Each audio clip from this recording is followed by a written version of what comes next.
La Unión Soviética fue fundada en 1922 tras la victoria bolchevique en la Revolución de Octubre de 1917. Se constituyó como el primer estado marxista-leninista ideológicamente ateo. Para este nuevo régimen, la religión era una amenaza estructural al monopolio ideológico del Partido Comunista.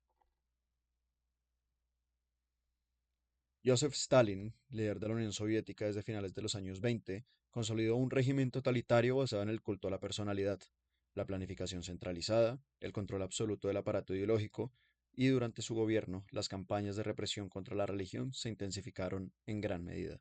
En particular, la Iglesia Ortodoxa rusa, históricamente ligada al zarismo, fue considerada incompatible con el nuevo orden socialista.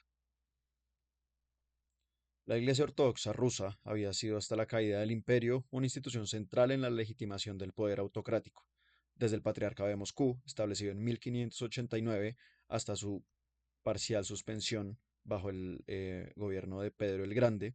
La Iglesia formó parte integral del aparato estatal. Tras 1917, miles de iglesias fueron clausuradas o destruidas, y entre 1918 y 1941, más de 100.000 clérigos fueron arrestados, ejecutados o enviados a gulags.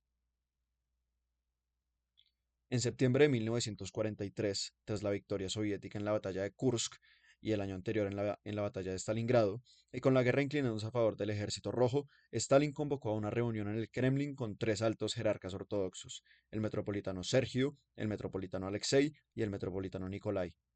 Esta fue la primera reunión directa entre el jefe de Estado soviético y representantes eclesiásticos desde 1917. El objetivo no fue una reconciliación espiritual, sino la instrumentalización de la religión como dispositivo estratégico. El 8 de septiembre de 1943 se anunció la restauración del Patriarcado de Moscú bajo el liderazgo del metropolitano Sergio. Este había estado vacante desde 1925 y permitió reabrir iglesias, fundar seminarios y formar un nuevo organismo estatal, el Consejo para los Asuntos de la Iglesia Ortodoxa Rusa, encargado de supervisar y regular toda actividad religiosa dentro del territorio. El caso de Ucrania Occidental fue central para este suceso. Anexionada por la Unión Soviética en 1939 tras el Pacto Ribbentrop-Molotov, esta región era mayoritariamente greco-católica. Entre 1946 y 1949, el régimen impuso la liquidación forzosa de la Iglesia greco-católica ucraniana, transfiriendo sus bienes y clero a la Iglesia Ortodoxa bajo el liderazgo del Patriarca de Moscú. Este proceso combinó coerción ideológica, represión física y control cultural, enmarcado en una narrativa de reunificación espiritual con Rusia. En síntesis, se podría decir que la restauración de la Iglesia no fue una concesión religiosa, sino una maniobra racional calculada para alcanzar el poder. Buscaba cohesión nacional, legitimación internacional frente a los aliados y proyección geopolítica en territorios ortodoxos de Europa del Este. Así, la religión, lejos de ser eliminada, fue resignificada por el Estado soviético como recurso político funcional y un activo estratégico en el marco de la Segunda Guerra Mundial, subordinando a los fines estratégicos del régimen. Para los líderes de la Unión Soviética, la religión dentro de su Estado se convirtió en la herramienta perfecta para poder no solo controlar un aspecto adicional de la vida de las personas, sino que respaldar las decisiones de los líderes soviéticos, como la lucha por el dominio territorial en Europa del Este basada en la idea del pan-eslavismo.